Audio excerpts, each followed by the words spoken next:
Welcome back to my channel. I'm Traben, and in today's video we're going to do a review for House of Frank.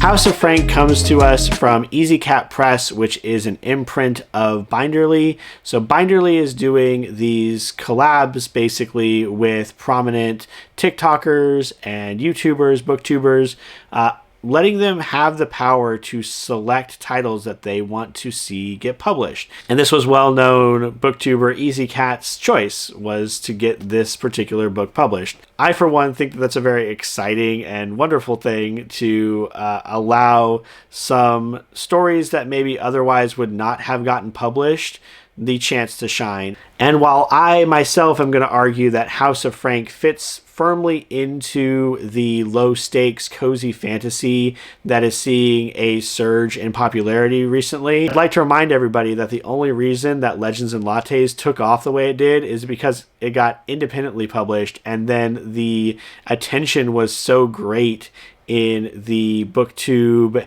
and book talk sphere that a major publisher took notice and offered to get it a second publishing. Traditional publishing is very difficult, and I do like seeing anything that's kind of pushing back against it and allowing these stories to get the attention, get the editing and the backing of a larger publishing company to support them. House of Frank tells the story of Syca. Syca is a witch who recently lost her sister and is dealing with the grief. Her sister's last request was to be laid to rest in this arboretum, this magical arboretum where they bury your ashes and these magical trees bloom.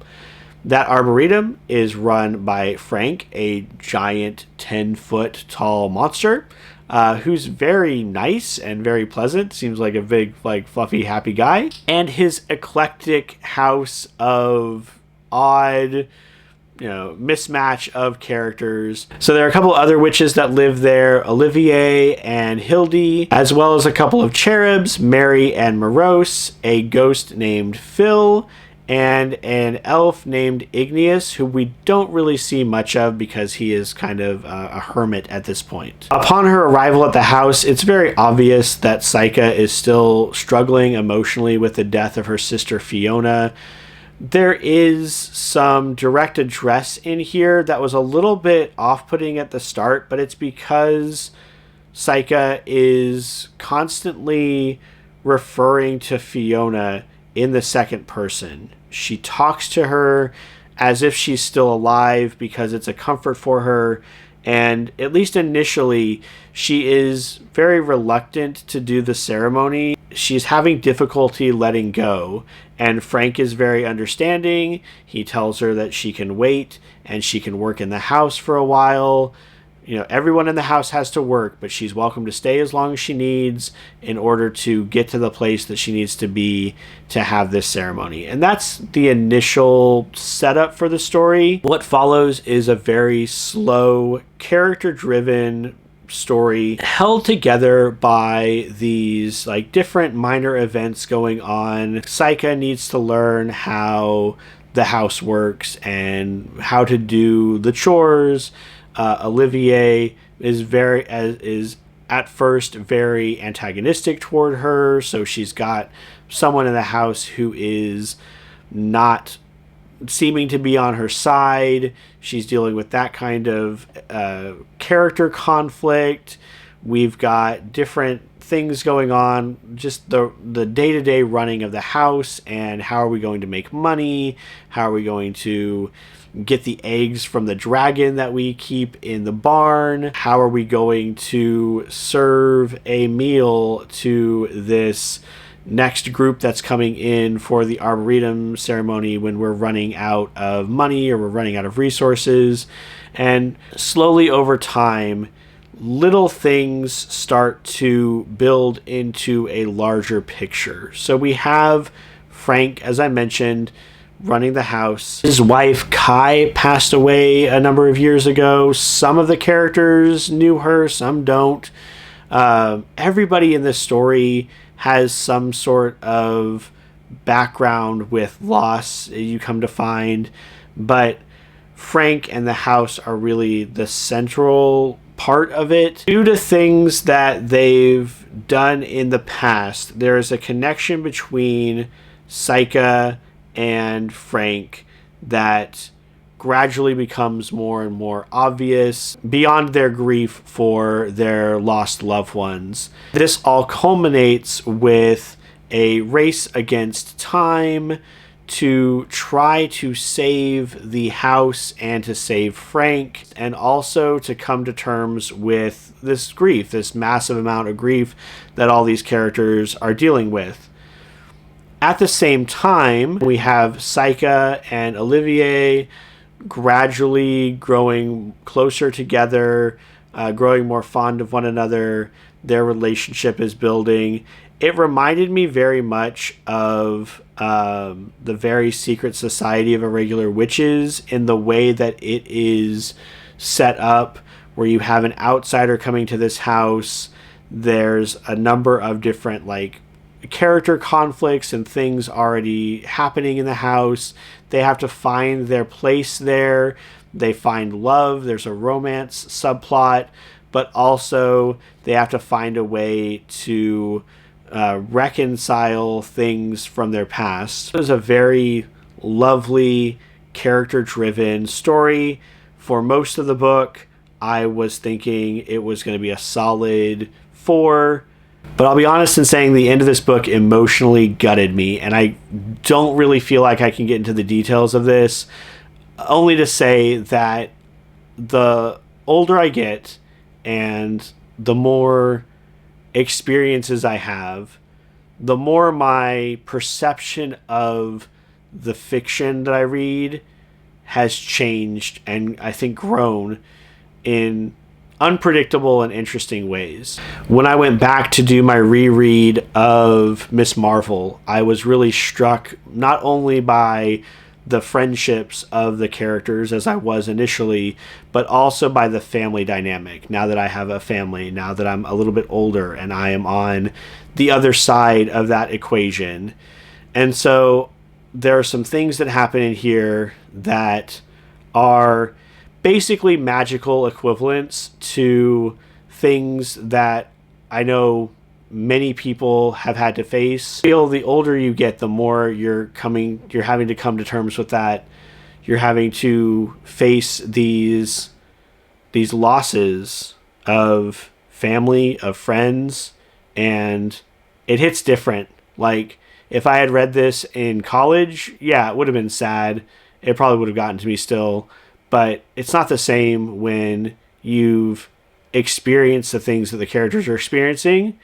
And I do feel like the author has a very powerful way to get to that part of the story and to make it beautiful and hopeful, but also deeply, deeply sad. So shout outs to Kay Synclaire. Kay Synclaire, you might be my new author of the year for this book. It was so good. This book is pretty spot on as far as what I'm looking for in a low stakes, cozy fantasy. There are things that happen here that have repercussions. They have very serious ramifications for the relationships that are happening within this, insular community of just the people in this house. And people have to make difficult choices, but those choices aren't going to overthrow a government. Those choices aren't going to save the world. Those choices are at times made to try to save one person, and they might not even be the best way to go about doing that, and the character doesn't know until they've done it. Characters do things in here that are selfish. They do things in here that are misguided. They do things in here that they think are correct, but maybe weren't the best choice in that situation. I appreciated that the book didn't present them as unequivocally good or bad choices. And there's a lot of gray area here, even at the end of the book. It ends in a pretty bittersweet way. It's all more true to life, even in this fantasy setting with magic and monsters and magical stars and things like that. One other thing I wanted to mention before we get into the breakdown is I really appreciated the way that music was handled in this book. So Saika plays the piano, and it's one of these things that my wife and I have talked about quite a bit when we look at she's been reading some manga that center around musicians and things like that. And how do you represent that visually? How do you represent playing a piano with a novel? And I really appreciated that the author did not try to talk about how the music sounded. As Saika plays the piano, the prose just talks about what is she thinking about in that moment? What emotional journey is she going on as she plays? It makes a little reference to her hands moving over the keys and things like that, but it doesn't try to capture the music. It doesn't just tell you, oh, like I play a somber melody on the piano or anything like that. It just lets you know what is she going through, what is she thinking about, and then she stops playing and you get everybody's reaction to what she just played. And I think that's beautiful, and I think it was very well handled. So another shout out to Synclaire for that bit as well. House of Frank gets a 5 out of 5 for me. It's in the running for best thing I've read this year. It's really going to come down right now between this and Emily Wilde, whether I'm going to go more for the character that I better identify with personally or the one that more emotionally moved me with House of Frank. But I will say, amazing characters. I loved all the different characters, their interactions with each other. I know that maybe they're not as fleshed out as they could be, and I know there are going to be some people who have issues with some of the characterization here, seeming like it is trying to be purposefully inclusive of every group, but I don't feel like it was heavy-handed, and so I appreciated that. It is just so emotionally gripping of a story. Like, that's a really big thing for me. A character-driven narrative that was very effective. World building that was fun and playful and fairly light. You don't have to think too much about like the crunchiness of the magic. It's enough to know that magic works and that we can do certain things. We never had to get into the technicalities of it because that's not the purpose of the story. The purpose of the story is the people. And I think at the end of the day, the people in the story, the characters in the story were very real in the way that they were struggling and the way that they reacted and played off of each other. And I think that was this book's greatest strength. And that's going to do it for this review. I hope you're reading things that move you. I hope that you're reading things that touch you emotionally.